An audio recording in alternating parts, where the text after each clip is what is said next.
21. What is the difference between an element and a compound? An element is a pure substance made up of only one kind of atom. Examples include oxygen, gold, and hydrogen. Elements cannot be broken down into simpler substances by chemical means.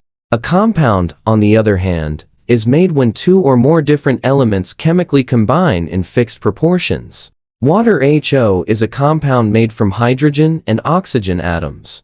Compounds have different properties than the elements they're made from. For instance, water is liquid, while hydrogen and oxygen are gases. 22.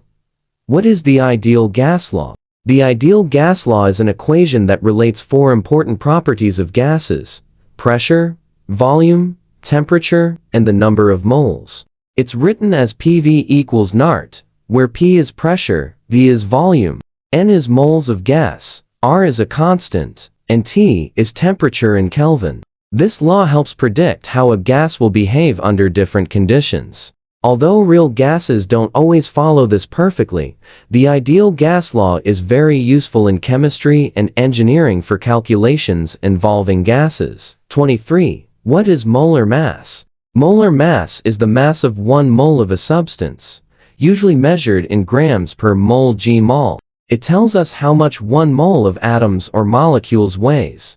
To calculate molar mass, you add up the atomic masses of all the atoms in a molecule. For example, water's molar mass is about 18 grams per mole because it has 2 hydrogen atoms and 1 oxygen atom. Knowing molar mass helps chemists convert between grams and moles, which is important for measuring and mixing chemicals accurately. 24. What is an isotope? Isotopes are different forms of the same element that have the same number of protons, but different numbers of neutrons in their nuclei. This means they have the same chemical properties but different masses. For example, carbon has isotopes like carbon-12 and carbon-14. Some isotopes are stable, while others are radioactive. Radioactive isotopes are useful in medicine for imaging and cancer treatment, as well as in dating fossils and studying chemical processes. 25. What is an endothermic reaction? An endothermic reaction is a chemical reaction that absorbs heat from its surroundings, causing the temperature around it to drop.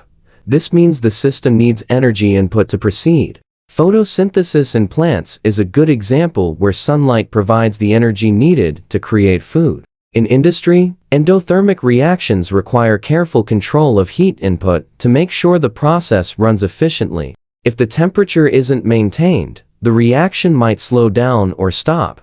26. What is an exothermic reaction? An exothermic reaction releases heat to the surroundings, which causes the temperature to rise. A common example is burning fuels like wood or gasoline, where energy is released as heat and light.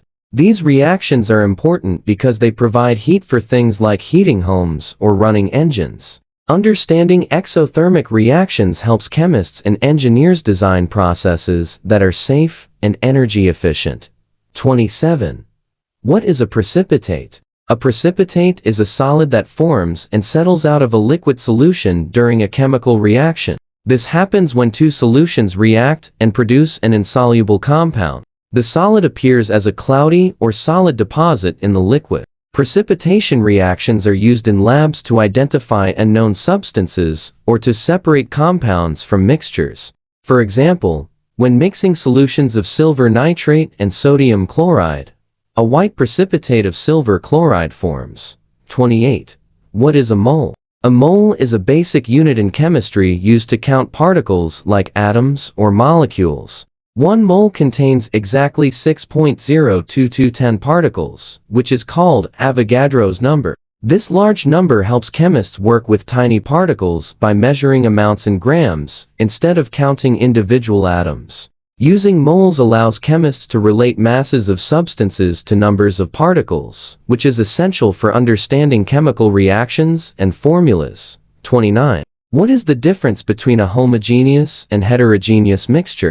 A homogeneous mixture has the same uniform appearance and composition throughout. For example, salt dissolved in water forms a homogeneous solution because the salt particles are evenly distributed. In contrast, A heterogeneous mixture has visibly different parts or phases.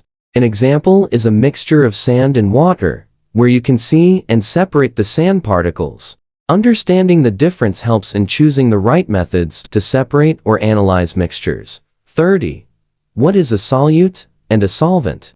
A solute is the substance that gets dissolved in a liquid, while the solvent is the liquid that does the dissolving. For example, when you make salt water, salt is the solute and water is the solvent.